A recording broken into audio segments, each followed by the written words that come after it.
Okay. Hey guys, it's LO Rybun, or as some of you may know me as Rybun. I'm going to be doing a video as per requested by Matt, one of my videos. He asked me to go over each and every class and kind of give a rough class guide. The first disclaimer I'd like to point out is that I am by no means one of the best players of Heroes of Hammerwatch, nor would I claim to be in the top even, I don't know, 25%. What I know is what I know, and it may or may not be correct. But I will talk to you about each class in regards to what I know, if I know anything, and go from there. Paladin was the class I played through the game on after watching a video by Weeks. By the way, if you want to see detailed content, you can always go check out his videos. He has a lot of class setup videos, and they're very useful. They're what I used when I started. So I'm going to be giving more so my thoughts on how it's played and stuff in that regards. First and foremost, I would like to talk about the skill tree, what you should learn in what order and stuff like that. With most characters, I would argue the most important things are your primary and your 3 passives. Usually, your ultimate passive is the most important thing. In the Paladin's case, Sword, as you level it up, gets bonus damage. Base damage is very important in this game, so that's huge. But it's only 3 damage.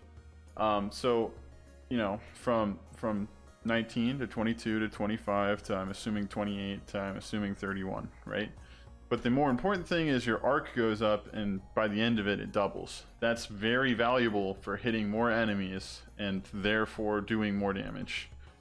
The next thing I'd like to note is your shield is super huge, because not only does it have a chance to block X amount of damage, it also blocks all projectiles within an arc. This was nerfed at some point. It used to be a lot better. I think it went up to 220 degrees. Don't quote me on that though. But it's still a very useful skill, because as long as you're facing the projectiles, you're fine. Stunning blows is super good, although I wouldn't say it shines super early on, because 10% chance isn't super great. It's still considerable though. It builds up to 25. At this point, it's kind of huge for fighting large mobs. And then you've got the ultimate, and the ultimate passive is disgusting.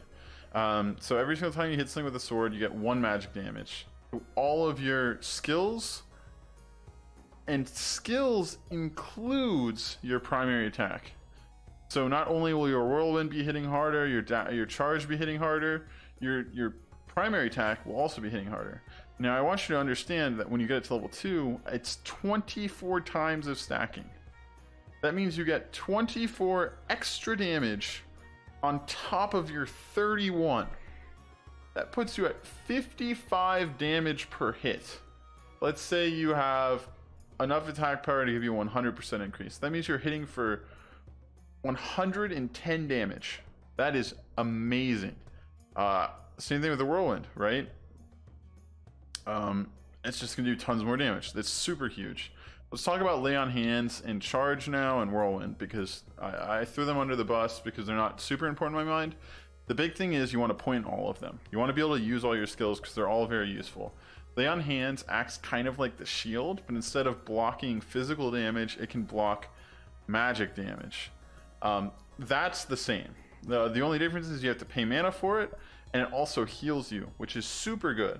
I would say you want 1 point in this, strictly because what scales with levels is the mana cost, as well as the block on magic damage. The block on magic damage is useful, but the thing that sucks is the percent of max health does not scale up, and that's what's going to be healing you a majority of the time. For example, my Paladin has 707 health.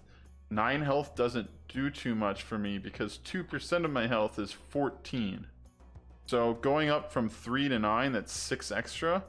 So I'm getting, at level 1, I would be getting 14 plus 3, which is 17 health. And here I'm getting 14 plus 9, which is 23 health. That's not too much of a difference, right? So it's not super important to level this up other than for the bonus block on the magic damage. With all of his skills, I would say what you want to be able to do is constantly be able to use them. That's what you want. Because if you get your charge up super high, it costs 25 mana instead of 10. That is very significant because it can slow you down in the sense of, while it does dash further, if you're in a situation where you need to get out, you may not have enough mana to cast it. So I think it's important to always make sure you can consistently cast charge. Same thing with Whirlwind. It does 30, 40, 50 damage. Well, if you put it at level 1, instead of putting points towards Whirlwind 2 and 3, you sink those points into Flames of Devotion 1 and 2. Not only do you boost your Whirlwind from 30 to 54 damage, which is greater than Whirlwind 3, you also don't get the scaling mana cost, and on top of that, you're boosting your sword and your charge.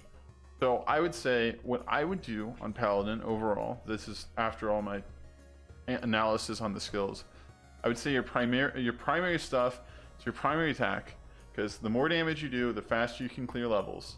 If you're having issues surviving, you definitely need a point in lay on hands, and then I would get shield up a bunch. Stunning blows is good, but stunning blows is good if you're staying in combat. What you really should be doing a lot of times is going in and walking backwards while attacking, so you block all the projectiles and you hit the melee units before they hit you. Therefore, you're not taking any damage and you don't need to stun them. Stunning is very good later on when you can sit inside of a giant mob of enemies, but at the start it doesn't do too much for you, I would argue.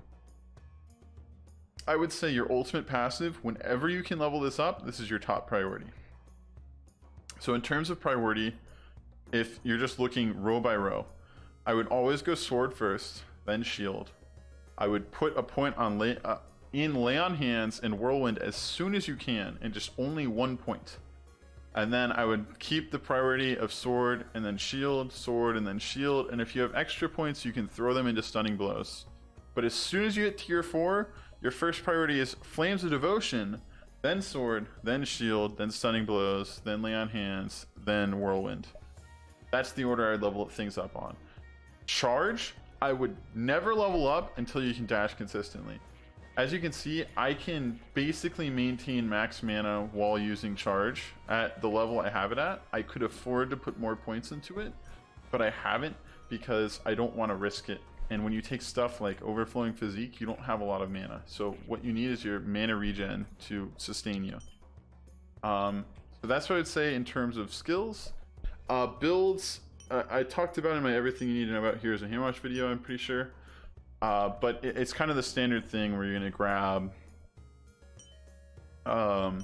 crit and luck and then just run with that. And then you take the allotted drinks, which would be, yet again, this is strictly what I know and how I play, and I learned this from Weeks, so you can see all this same information in his video. You would take Frenetic Eruption, which is great because you can trigger combo while scoring crits. That's where the luck and crit chance comes in. You're more likely to score combos because luck increases all your percent chances, so you have a higher percent chance of scoring critical hits. And when you score those critical hits, you have a higher percent chance than 5% of triggering combo. Then you've got Incendiary Demise. This is very similar to your passive, except for instead of on all your abilities, it's 40 magical damage on your primary attack, not 24. And then you're going to take Wicked Sickness, which gives you extra damage during combo, and you take extra damage, you do less damage when you're out of combo. So what you're thinking is, well, I'm not going to be in combo a lot. Well, that's the fix. Frenetic is how you fix that.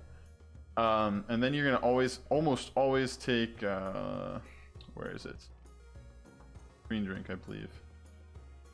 Overflowing Physique, which gives you 50% base health, so you're less likely to die. You lose mana, but that's the whole point of not leveling up your abilities past the point where you can sustain them with your mana regen. And then for your last drink, you can take a bunch of things. If you don't need defense, you can take Crazy Eye. Crazy Eye is great, more critical chance. You lose armor, so it's bad for survivability. Well, you could take Groovy Ghost. You lose 15 attack power, but later on in the game, that's not too much. And you gain 8% evasion, which is boosted by your luck. You could grab something like the Safe Bet. You lose luck, which actually you really don't want to take this. But you could, arguably, if you think your luck is on your side. There's a few other things. I think there's one that gives you, yeah, this one gives you resistance, but you lose skill speed. Skill speed's not super important on the Paladin, so arguably you could take that too. There's a bunch of stuff you could do for your last drink, but that's how you would do it. Blessings, you would take Defender. Defender is almost always the best bet. It is the best bet for the Paladin. You want mana regen because you're going to be using your dash a lot. You're going to be using your lay on hands whenever it's off cooldown pretty much to keep you alive. And your Whirlwind is always extra damage because you can attack while in Whirlwind, so you just get out a lot more damage. Symbol of Essence is pretty much a staple for most builds that are going to do primary attacks. So you would take this because it keeps you alive. And then you take Divine Blast because when you have Divine Blast, not only are you hitting in this arc in front of you, you're also hitting in this giant area. So you're hitting for 360s. Now, why is that super important? Because I can face this way and get stacks on my thing. And you'll also notice my passive applies to this buff. So not only is my primary attack hitting harder, so is my little circle here. Last but not least, if you have Pyramids of Prophecy, you've got your statues. Callus is incredible. Callus is just amazing. Not only do you have your shield to block projectiles, if you don't block it with your shield, 20% chance to block projectiles without your shield. The other thing is it adds armor to attack power. Once you get Callus to level 20, 20 times 5% is 100%. Every single time you get your archer up a NG, you get 5 extra attack power, and every single time you get your Paladin up in NG, you get 5 extra armor. So what ends up happening is once you have Callus at level 20, you basically get the bonus of leveling up an ranger while leveling up a Paladin, because you would get the armor and the attack power, which is huge. I like to take Bolgarth. You could argue to take some other stuff, but this gives you a bunch of bursts of magical damage, and you can also increase the time of your combo, which is really good for when you're not able to crit for a bit. So if you were taking that drink earlier that makes you lose luck, this would be really good for maintaining your combo. Kira, I would argue kind of against Bleak's ideology here. He says Bolgarth and Kira you replace. I can agree with Bolgarth. I gotta remember which ones he says you replace them with because I haven't watched the video in a while, but I know one of them is Ozreth, which I think Ozreth is very good. But Kira, the nice thing about Kira is you get a faster primary attack and you have 50% chance to fire 2 arrows. Well, that 50% chance gets modified by what's it called? Luck. And so what ends up happening is this thing will fire out a lot if you're going the primary attack build. Well, 2 arrows doing 10 damage, that's nothing, right? Your attack is hitting for, I believe we said 55. Well, look at the text. Each level of the statue increases the base damage of the arrows by 4. Well, this is considered a skill, so it would be boosted by your spell power, which is unfortunate because we have a lot of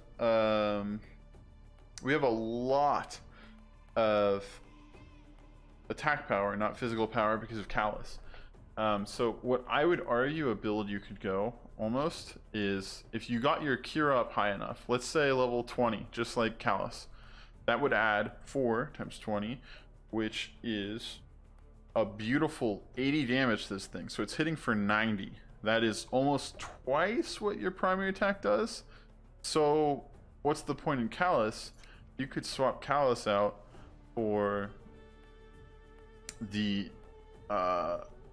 resistance version, which is Cedric. The only issue with this is you couldn't just spam out levels on your Paladin.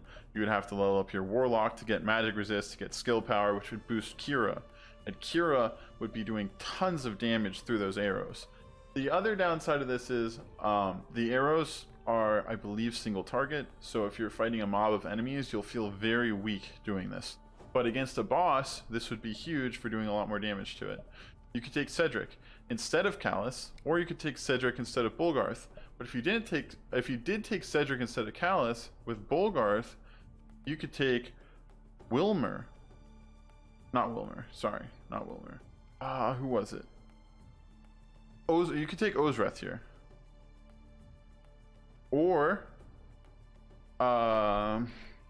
you could take Falarath, which is an optimal statue for Paladin because you have a stun built into your kit.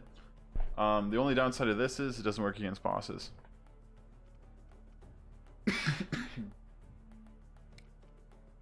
So that's what I would take for statues, and that's how I play Paladin. As far as combat goes, I'm not gonna buy drinks or anything.